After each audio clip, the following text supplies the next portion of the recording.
7 signes qui révèlent votre longévité après 70 ans prouvés scientifiquement. Bonjour à tous, bienvenue sur la chaîne Sagesse de la vie, l'endroit où nous partageons des astuces et des réflexions pour vivre mieux et plus longtemps. Aujourd'hui, nous allons plonger dans une question qui touche chacun d'entre nous, peu importe notre âge. Comment savoir combien de temps nous pourrions vivre après avoir franchi le cap des 70 ans? Ce sujet peut sembler intimidant, mais il est fascinant, car notre corps nous parle constamment, et il suffit d'écouter ces signaux pour mieux comprendre notre avenir. Alors, installez-vous confortablement, prenez une tasse de thé ou de café, comme on aime le faire en France, et restez avec moi, car ce que je vais vous révéler pourrait transformer votre quotidien. Quand j'étais enfant, ma grand-mère française, qu'on appelait affectueusement Mamie Louise, était une source d'inspiration pour moi. À 75 ans, elle arpentait encore les ruelles pavées de son petit village en Provence, un panier rempli de légumes frais du marché à la main, avec une énergie qui semblait défier le temps. Un après-midi d'été, alors que le chant des cigales emplissait l'air, je lui ai posé une question qui me trottait dans la tête. « Mamie, comment fais-tu pour rester si vive et pleine de vie ?» Elle m'a regardé avec un sourire malicieux et m'a répondu « Mon petit, ce n'est pas un secret magique, c'est la vie elle-même qui me guide tous les jours. » À l'époque, je n'ai pas vraiment compris ce qu'elle voulait dire. Mais des années plus tard, en me plongeant dans des études scientifiques sur la longévité, j'ai réalisé qu'elle avait raison. Notre corps nous envoie des messages subtils mais puissants sur notre santé et notre avenir. Aujourd'hui, je vais partager avec vous 7 signes concrets qui peuvent révéler combien de temps vous pourriez vivre après 70 ans. Ce ne sont pas des hypothèses ou des légendes de grand-mère, mais des observations fondées sur des recherches menées par des experts.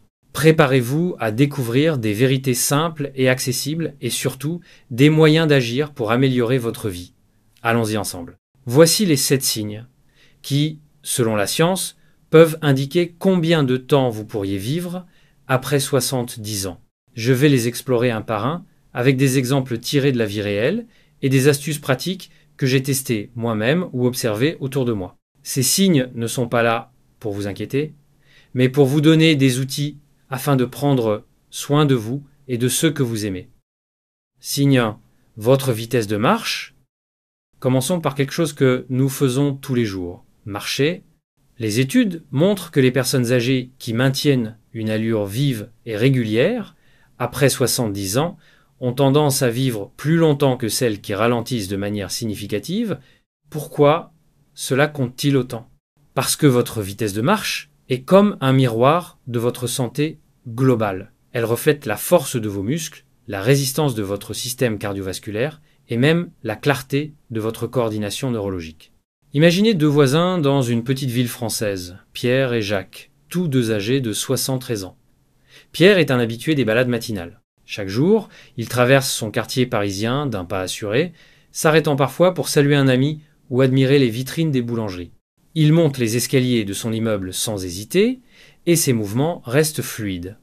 Jacques, en revanche, était autrefois un grand marcheur, mais ces dernières années, il a commencé à traîner les pieds. Il fait des pauses fréquentes sur le trottoir, et il lui arrive de se sentir un peu chancelant en traversant la rue. Que nous dit cette différence? Le pas dynamique de Pierre témoigne d'un corps qui fonctionne encore à merveille, tandis que le ralentissement de Jacques pourrait être un signal d'alarme. Une faiblesse musculaire, une circulation moins efficace ou même des soucis neurologiques discrets. C'est pas seulement une question d'âge, c'est une fenêtre sur votre résilience physique. Astuce perso, si vous remarquez que votre pas s'alourdit, ne vous découragez pas car c'est quelque chose que vous pouvez améliorer. Essayez ceci. Chaque jour, prenez 10 à 15 minutes pour marcher à un rythme léger mais constant, comme si vous suiviez le tempo d'une chanson entraînante. Personnellement, j'aime fredonner La vie en rose d'Édith Piaf. Ça donne une cadence parfaite et met de la joie dans l'effort. Vous pouvez aussi marcher jusqu'au marché ou au parc le plus proche pour rendre ça amusant. Avec le temps, vos jambes deviendront plus fortes et votre humeur s'améliorera aussi. Signe 2. La force de votre poignée de main. Passons au 2e signe. La force de vos mains. Oui, vous avez bien entendu, une simple poignée de main peut révéler beaucoup de choses sur votre avenir. Les chercheurs ont découvert que les personnes âgées avec une poigne ferme et stable après 70 ans, affiche une vitalité globale plus élevée. Une main faible ou tremblante, en revanche, peut être un signe précoce de perte musculaire, de fragilité ou même de risque de santé plus grave. Prenons l'exemple de Claire, une femme de 66 ans que j'ai rencontrée lors d'un marché à Bordeaux. Elle serre les mains avec une assurance impressionnante, porte ses sacs de course sans effort et raconte avec fierté comment elle jardine encore dans son petit terrain. À côté, il y a Paul, aussi 66 ans, qui m'a confié qu'il a du mal à ouvrir un pot de confiture ou à tenir un sac lourd plus de quelques minutes. Il hausse les épaules et dit « C'est l'âge, que veux-tu » Mais ce qu'il ne réalise pas, c'est que cette faiblesse dans ses mains pourrait indiquer une perte de masse musculaire qui le rend plus vulnérable aux chutes ou aux maladies. Vos mains sont un reflet de votre force intérieure. Si elles faiblissent, le reste de votre corps pourrait suivre. Astuce perso, heureusement, ce n'est pas une fatalité. Pour renforcer vos mains, prenez une balle de tennis ou une petite balle en caoutchouc et pressez-la 20 à 30 fois par jour, comme un rituel matinal ou en regardant la télévision. Si vous n'en avez pas, une éponge de cuisine fait l'affaire. Je l'utilise parfois en faisant la vaisselle. Cela renforce non seulement vos mains, mais aussi vos avant-bras. Essayez aussi de porter vos courses à bout de bras, quelques mètres de plus. C'est un exercice naturel qui aide à tout, même à déboucher une bonne bouteille de vin rouge pour le dîner. Signe 3, votre équilibre sur une jambe. Troisième signe, votre capacité à tenir en équilibre sur une jambe. Cela peut sembler anodin, mais les scientifiques affirment que si vous pouvez rester stable sur une jambe pendant au moins 10 secondes après 70 ans, c'est un excellent présage pour votre longévité. Pourquoi ? Parce que un bon équilibre dépend de la coordination entre vos muscles, vos nerfs et votre cerveau, un trio essentiel pour rester en forme. Imaginez Marie, 72 ans, une ancienne professeure de danse qui vit à Lyon. Chaque matin, elle fait une séance de yoga dans son jardin et elle peut lever une jambe sans trembler, les yeux fixés sur les roses qu'elle a plantées. À l'opposé, il y a Louis, aussi 72 ans, un retraité discret que je connais bien.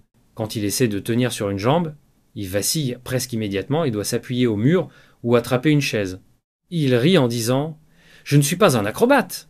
Mais ce qu'il ne voit pas, c'est que ce manque d'équilibre n'est pas juste un petit défaut, il pourrait signaler un risque accru de chute, de blessure ou même un début de déclin cognitif. L'équilibre, c'est la base d'une vie active et indépendante. Astuce perso, vous voulez tester et améliorer le vôtre ? Faites ceci, levez un pied du sol et comptez jusqu'à 10, debout près d'une table au début si vous avez peur de perdre l'équilibre. Si c'est difficile, tenez-vous légèrement à une chaise et relâchez petit à petit. Moi j'aime pratiquer ça en me brossant les dents le matin, 2 minutes sur une jambe, puis l'autre. C'est discret, rapide et ça devient vite une habitude. Avec le temps, vous gagnerez en stabilité et en confiance. Signe 4. La qualité de votre sommeil. Quatrième signe. La qualité de vos nuits. Dormir n'est pas juste un moment de repos, c'est une clé pour vivre longtemps et en bonne santé. Pendant que vous dormez, votre corps répare ses cellules, renforce votre système immunitaire et nettoie les toxines de votre cerveau. Les études montrent que les personnes de plus de 70 ans qui maintiennent un sommeil régulier et profond ont moins de risques de maladies cardiaques ou de troubles de la mémoire. Prenons Antoine, 74 ans, un ancien boulanger de Nantes. Il a gardé une routine stricte, couché à 22h30, 7 heures de sommeil, et il se réveille frais comme une baguette tout juste sortie du four. À côté, il y a Sophie, aussi 74 ans, qui m'a raconté que ses nuits sont agitées. Elle se retourne sans arrêt, se réveille plusieurs fois et se sent épuisée le matin, même après 8 heures au lit. Avec le temps, Antoine reste vif et énergique, tandis que Sophie commence à perdre sa concentration et son entrain. Un mauvais sommeil n'est pas qu'une gêne, il peut accélérer le vieillissement. Astuce perso, pour retrouver des nuits paisibles, essayez ceci. Éteignez tous les écrans, télévision, téléphone, tablette, au moins 1 heure avant de dormir, et remplacez-les par une tisane, à la camomille ou à la verveine, un remède de grand-mère français qui marche à tous les coups.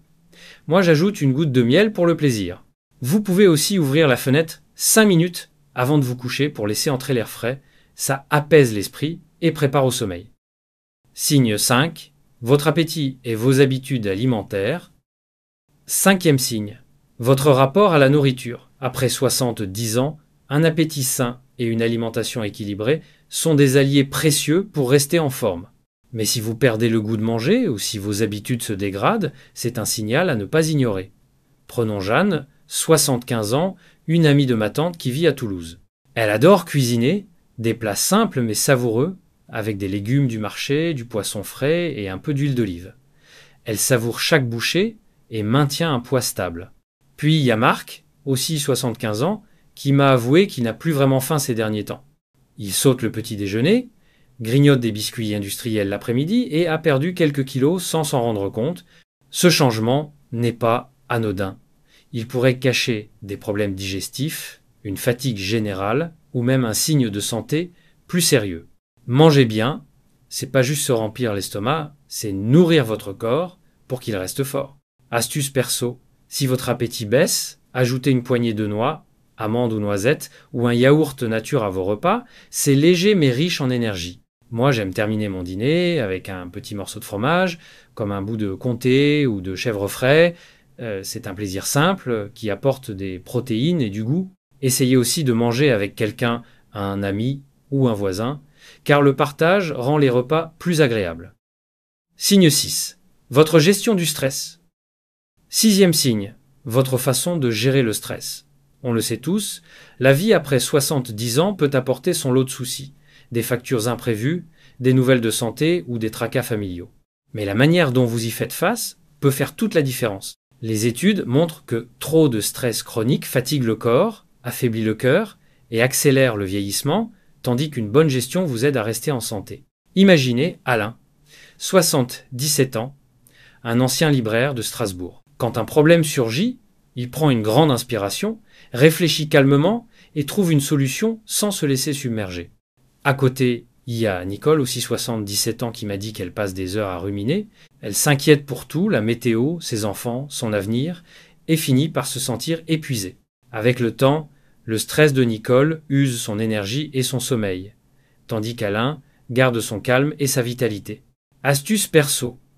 Quand je me sens tendu, je ferme les yeux et compte 5 respirations lentes et profondes, inspirées par le nez, expirées par la bouche. Faites-le dehors si possible, dans un parc ou près d'une fenêtre ouverte. L'air frais français, surtout en automne, a un effet magique.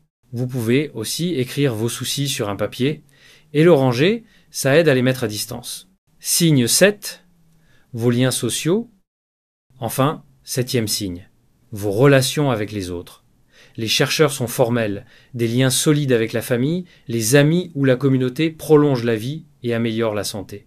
Regardez Elodie, 78 ans, une retraitée pleine de vie que j'ai croisée dans un café à Lille.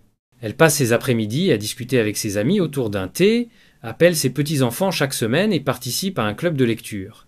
Elle rit souvent et rayonne de bonheur. Puis il y a Bernard, aussi 78 ans, qui vit dans le même quartier. Il m'a dit qu'il préfère rester seul ces temps-ci, il a perdu contact avec ses vieux amis et ne voit sa famille que rarement. Peu à peu, il se sent isolé et son moral comme sa santé s'en ressentent.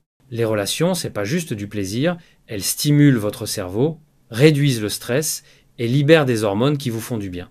Astuce perso, pour renforcer vos liens, appelez un proche 5 minutes par jour, juste pour dire bonjour ou partager une anecdote. Ou rejoignez un groupe local, un atelier de peinture, un club de marche ou même une partie de pétanque au village. Moi j'aime jouer aux cartes avec mes voisins le vendredi soir, un verre de vin, quelques rires, et le cœur est plus léger. Alors, quel signe vous parle le plus ? Dites-moi en commentaire ci-dessous, j'adore lire vos réactions et échanger avec vous. Ces 7 indices, c'est comme une boussole qui vous guide sur la route d'une vie plus longue et plus épanouie. Ils sont pas là pour vous faire peur ou vous juger, mais pour vous offrir une carte précieuse vers votre bien-être. Imaginez-les comme des amis discrets qui murmurent à votre oreille. Prends soin de moi et je te porterai loin. Mon conseil personnel ? Ne cherchez pas à tout changer d'un coup. Commencez par une petite action qui vous plaît, une marche dans votre quartier, une poignée de main plus ferme, un appel à un vieil ami ou une nuit plus douce. Chaque pas, aussi petit soit-il, est une pierre que vous posez sur le chemin de la sagesse et de la vitalité. Merci d'avoir regardé cette vidéo sur Sagesse de la vie. Si vous avez trouvé ces idées utiles ou inspirantes, abonnez-vous à Sagesse de la vie et activez la petite cloche pour ne pas rater nos prochaines astuces pour bien vivre. Partagez aussi cette vidéo avec quelqu'un que vous aimez. Peut être qu'elle lui donnera envie de marcher un peu plus ou de vous inviter à dîner. À bientôt pour plus de sagesse, de joie et de moments précieux ensemble.